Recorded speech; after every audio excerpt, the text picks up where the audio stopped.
Uma barragem que você conhece bem, acredito. Exatamente. A minha participação em Itaipu, né, iniciou-se em 76. Eu voltei para Promon em 75. Em 76 foi iniciado o projeto, né, da barragem principal de Itaipu.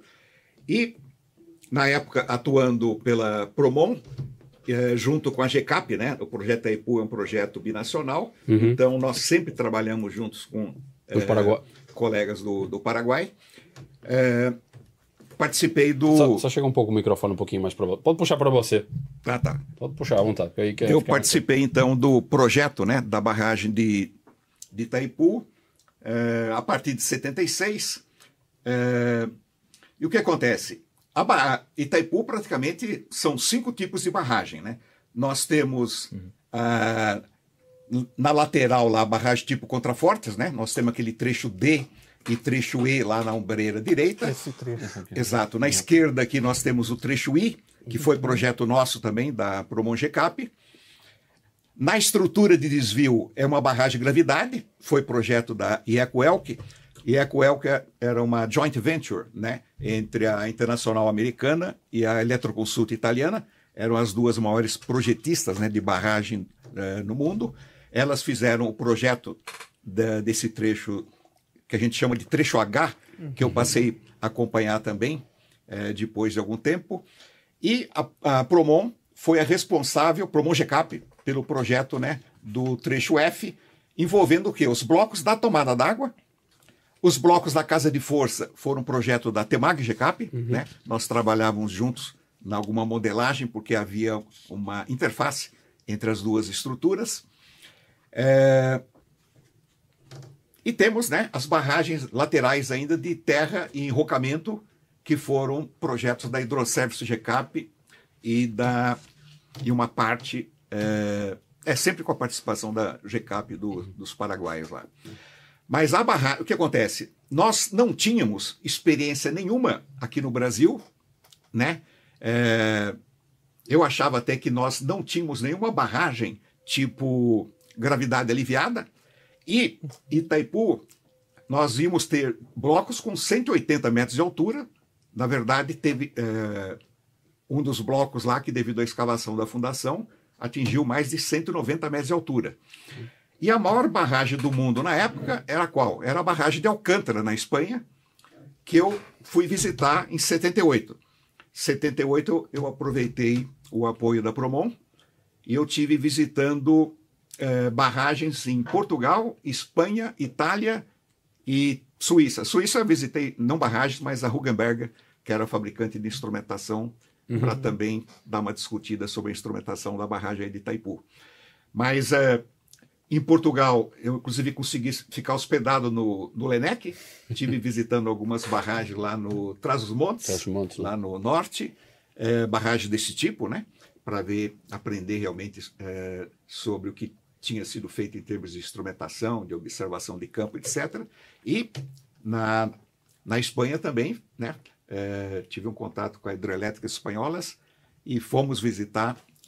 Acabei visitando 4 barragens, uma delas era Alcântara, né? Que com 130 metros de altura, quer dizer, Alcântara era bem menor que Itaipu, mas eu achava que aqui no Brasil não existia nenhuma barragem desse tipo. Depois eu descobri, né, que a CBA, Companhia Brasileira de Alumínio, tem pelo menos 7 barragens, né? 6 são ao longo do Rio Juquiá, que perto de São Paulo, que eu inspecionei depois, alumínio, né? mais ou menos em 98. Companhia Brasileira de Alumínio. Alumínio, isso. São barragens feitas a partir da década de 50, né? A barragem do França foi feita, acho que em 54, e na sequência foi construída Barra, Porto Raso, Serraria. Eu fiz inspeção dessas barragens. E tem uma outra que é mais ao sul, perto já de Registro, e são barragens tipo gravidade aliviada, projeto de um italiano. Aliás, eu conheci depois o Mr. Radicchioni. O Radicchioni veio a falecer, infelizmente, uns anos depois que eu o conheci, mas ele nunca tinha ouvido falar em reatividade álcool agregado. E as barragens da CBA, algumas delas tinham problemas seríssimos de RA. E aí, quando ele veio, né, eu tive junto com ele, visitando as obras, E, na verdade, eu dei uma aula para ele, né, sobre reatividade álcool agregado por causa da experiência que eu tinha tido, principalmente com Mochotó e algumas outras usinas. Passa aí o próximo slide, por favor. Aqui uma perspectiva, né, mostrando um bloco central da barragem de Itaipu. Esses blocos gravidade aliviada, ele justamente, né, ele tem aquela cabeça montante, por isso que cada bloco em Itaipu tem a denominação duplo, né? Dupla tem o bloco F12, F34. Aí na região central, nós instrumentamos, os blocos chaves instrumentados foram o 1314 e o 1920. Na verdade, né, esses dois blocos, eles têm uma cabeça em comum, né, que dá para vocês verem tracejado ali na base, não embaixo, na base do bloco, tá vendo? Aqui. Aqui é a cabeça do bloco. Okay. E aqui são os contrafortes. Tá?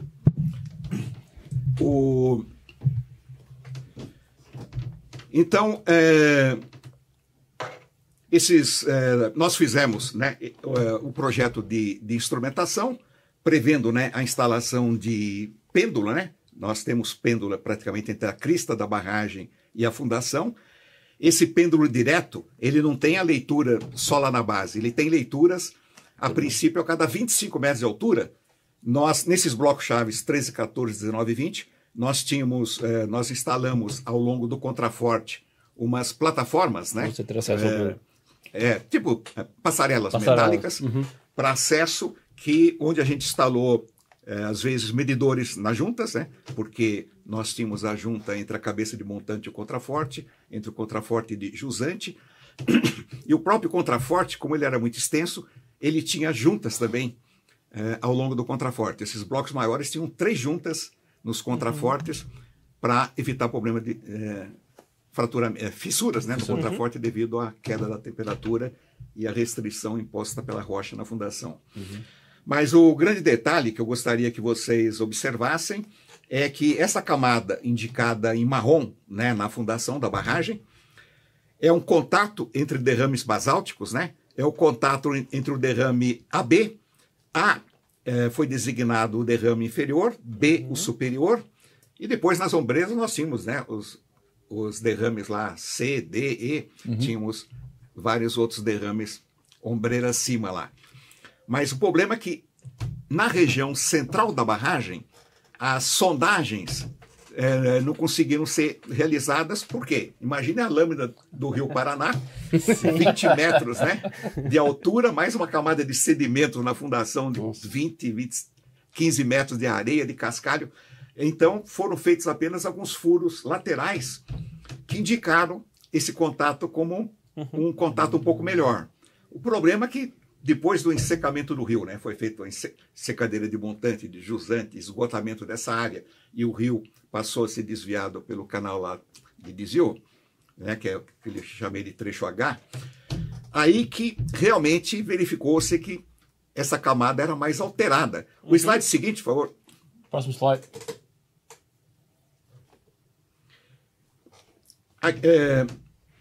Em função, eu coloquei um slide que mostra mais ou menos como era essa camada com argila. Mas em função realmente, né, da baixa resistência da camada, claro, né, foi feita uma nova reunião, né, com o board de consultores, era um board de consultores internacionais, né, muitos americanos, mas tinha também um alemão, um francês na área de hidráulica também, etc.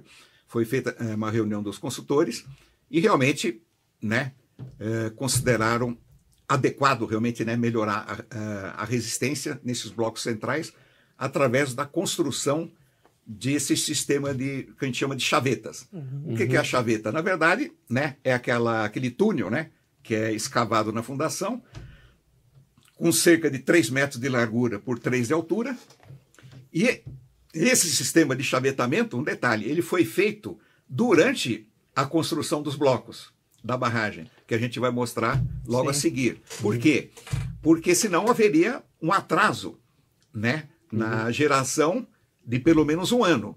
Então, realmente, decidiu-se, foi onde nós tivemos, né, na época, eu durante esse ano, o ano de principalmente 81, 82, eu ia para... Em 82, nós tivemos também a fase do enchimento parcial do reservatório, né? Que foi a inundação da 40 até 139, que é a cota da ensecadeira de montante, para fazer uma primeira avaliação, né? Principalmente do tratamento de afundação, tudo. E essa época eu ia para a obra, às vezes, Então até aqui 2 vezes por mês. Né? a gente está em galerias abaixo do 20 metros abaixo da 20 superfície da metros fundação. abaixo da superfície A da fundação está na 40 e aí nós estamos na cota 20. O acesso era feito através de um poço com escadas, né? A gente descia, né? Eram escadas tipo marinheiro, que a gente chama, né? Exato, com plataformas, tudo. Uma mina subterrânea ali. Eu fiz isso aí durante mais de 30 anos, né? Aí, recentemente, eu soube que os atuais engenheiros queriam instalar um elevador aí. Gente mole aí, ó. É sempre assim, né? Mas o seguinte, por favor, talvez os... Próximo slide. Aí mostra. Você está vendo? Um detalhe desse contato AB. Claro, né, que não é em toda a extensão que ele tinha essa alteração, mas aí vocês podem verificar, né? Uma camada com algo da ordem de 15 centímetros de rocha totalmente alterada, né? Mas havia realmente contatos rocha-rocha, né? Então, o grande questionamento é esse, né? Saber até quanto, né? Conseguir avaliar muito bem né? A resistência de uma junta dessa, né? Em termos de coesão, de ângulo de atrito, etc. Mas aí, realmente, numa barragem, né, desse porte, dessa extensão, dessa responsabilidade, envolvendo praticamente 3 países, né? Brasil, Paraguai e Argentina, né? Mais a jusante, realmente acharam justificável a construção daquele sistema de chavetas, né, que foi feito na fundação.